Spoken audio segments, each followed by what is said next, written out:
الحمد للہ رب العالمین والصلاة والسلام علی سید الانبیاء والمرسلین اما بعد فاعوذ باللہ من الشیطان الرجیم بسم اللہ الرحمن الرحیم۔ حضرت بلال رضی اللہ تعالی عنہ کی استقلال۔ حضرت بلال حبشی رضی اللہ تعالی عنہ جب اسلام لے آئے، جب حضرت بلال اسلام لے آئے رضی اللہ تعالی عنہ، تو آپ کو طرح طرح کی تکلیفیں دی جانے لگی۔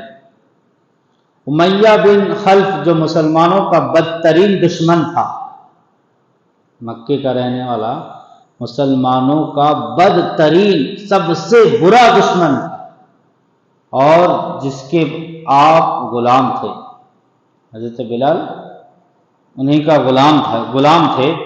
آپ کو سخت گرمی میں دوپہر کے وقت تپتی ہوئی ریت پر، گرم ریت پر سیدھا لٹا کر ان کے سینے پر پتھر کی بڑی چٹان رکھ دیتا تھا تاکہ وہ ہل نہ سکے، اور کہتا تھا یا اسی حال میں مر جاؤ یا زندگی چاہتے ہو تو اسلام چھوڑو۔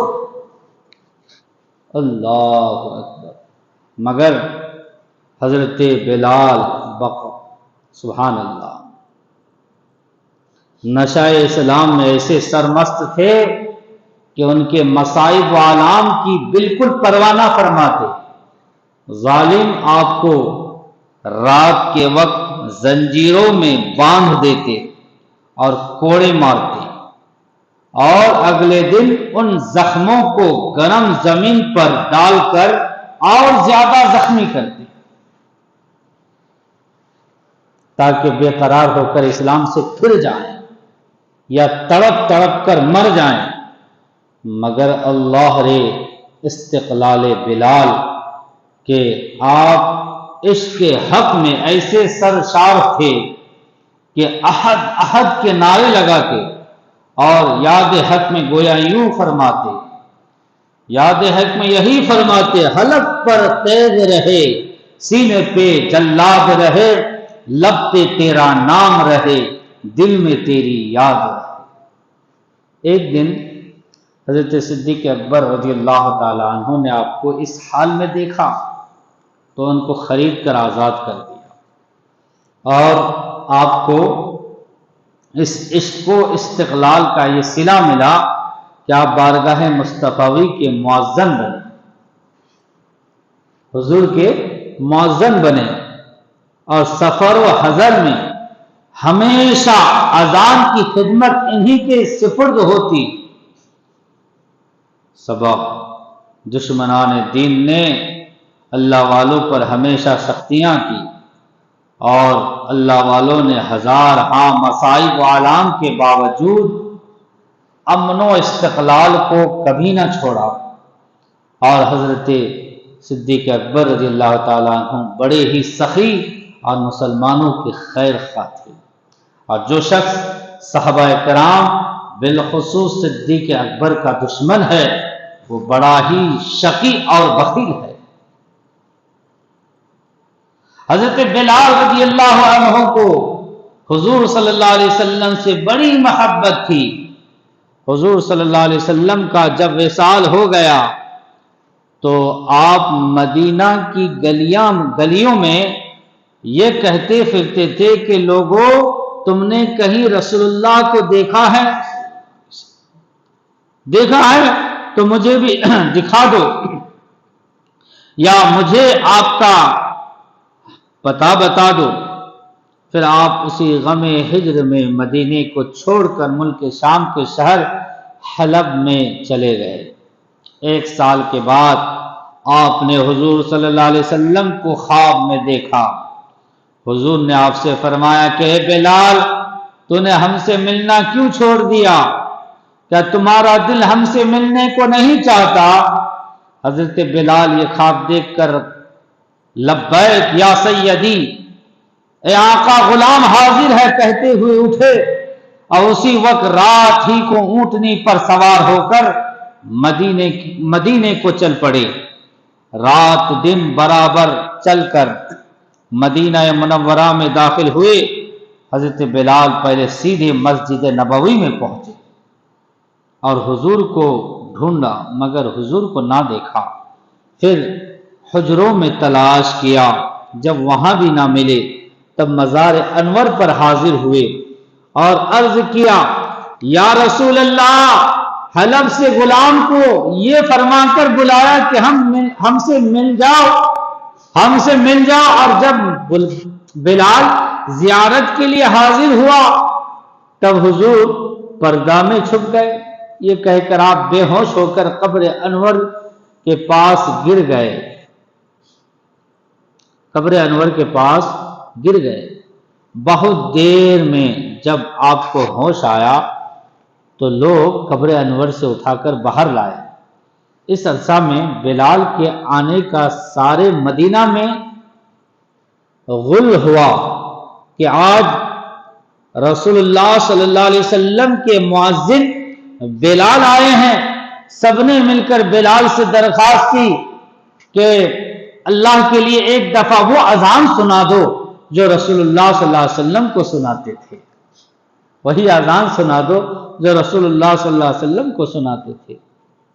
بلال فرمانے لگے، دوستو یہ بات میری طاقت سے باہر ہے، یہ بات میری طاقت سے باہر ہے، کیونکہ میں جب حضور کی اس دنیوی زندگی میں اذان کہا کرتا تھا، جب حضور صلی اللہ علیہ وسلم باحیات تھے اور اس وقت جب میں اذان کہا کرتا تھا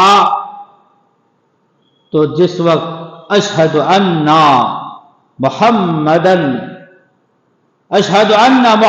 رسول اللہ کہتا تھا، رسول اللہ صلی اللہ علیہ وسلم کو سامنے آنکھوں سے دیکھ لیتا تھا۔ اب بتاؤ کہ کیسے دیکھوں گا؟ مجھے اس خدمت سے معاف رکھو، یعنی مجھے معاف کرو، اب میں یہ اذان نہیں کہہ سکتا۔ ہر چند لوگوں نے اصرار کیا مگر حضرت بلال نے انکار ہی کیا۔ بعض صحابہ کی یہ رائے ہوئی کہ بلال کسی کا کہنا نہ مانیں گے، تم کسی کو بھیج کر حضرت حسن و حسین رضی اللہ عنہما کو بلا لو، اگر وہ آ کر بلال سے اذان کی فرمائش کریں گے تو بلال ضرور مان جائیں گے، کیونکہ حضور کے اہل بیت سے بلال کو عشق ہے۔ یہ سن کر ایک صاحب جا کر حضرت حسن و حسین کو بلا لائے۔ حضرت حسین رضی اللہ تعالی عنہ آ کر بلال کا ہاتھ پکڑ کر فرمایا کہ اے بلال، آج ہمیں بھی وہی اذان سنا دو جو ہمارے نانا جان کو سنایا کرتے تھے۔ حضرت بلال نے امام حسین کو گود میں اٹھا کر کہا، تم میرے محبوب کے کلیجے کے ٹکڑے ہو، نبی کے باغ کے پھول ہو، جو کچھ تم کہو گے منظور کروں گا، تمہیں رنجیدہ نہ کروں گا۔ اس طرح حضور کو مزار میں رنج پہنچے گا اور پھر فرمایا، حسین مجھے لے چلو، جہاں کہو گے اذان کہہ دوں گا۔ حضرت حسین نے حضرت بلال کا ہاتھ پکڑ کر آپ کو مسجد کی چھت پر کھڑا کر دیا۔ بلال نے اذان کہنا شروع کی، اللہ اکبر۔ مدینہ منورہ میں یہ وقت عجب غم اور صدمہ کا وقت تھا۔ حضور صلی اللہ علیہ وسلم کو وصال فرمائے ہوئے ایک زمانہ ہوا تھا، آج مہینوں کے بعد اذان بلال کی آواز سن کر حضور کی دنیوی حیات مبارکہ کا سما بن گیا۔ بلال کی آواز سن کر مدینہ منورہ کے بازار، گلی کوچوں سے لوگ آ کر مسجد میں جمع ہوئے۔ ہر ایک شخص گھر سے نکل آیا۔ پردہ والی عورتیں پردے سے باہر آ گئیں، اپنے بچوں کو ساتھ لائیں۔ جس وقت بلال نے اشہد ان محمد رسول اللہ منہ سے نکالا، ہزار ہاں چیخیں ایک دم نکلی۔ اس وقت رونے کا کوئی ٹھکانہ نہ تھا۔ عورتیں روتی ہیں، ننھے منھے بچے اپنی ماؤں سے پوچھتے کہ تم بتاؤ کہ بلال مؤذن رسول اللہ صلی اللہ علیہ وسلم تو آ گئے، مگر رسول اللہ صلی اللہ علیہ وسلم مدینہ کب تشریف لائیں گے؟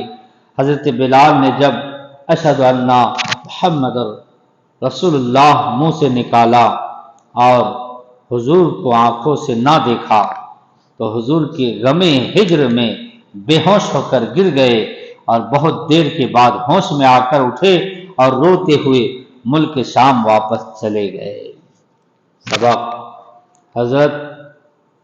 حضرات حضور صلی اللہ علیہ وسلم وصال شریف کے بعد زندہ ہیں اور اپنے چاہنے والوں کو شرف زیارت سے مشرف فرماتے ہیں، اور صحابہ کرام رضوان اللہ علیہم اجمعین کہ ہر چھوٹے بڑے مرد عورت کو حضور صلی اللہ علیہ وسلم سے بے حد محبت تھی، اور حضور صلی اللہ علیہ وسلم کا ذکر خیر سننے کے بعد سب بے چین رہتے تھے، اور صحابہ کے دل میں اہل بیت کی بڑی محبت تھی۔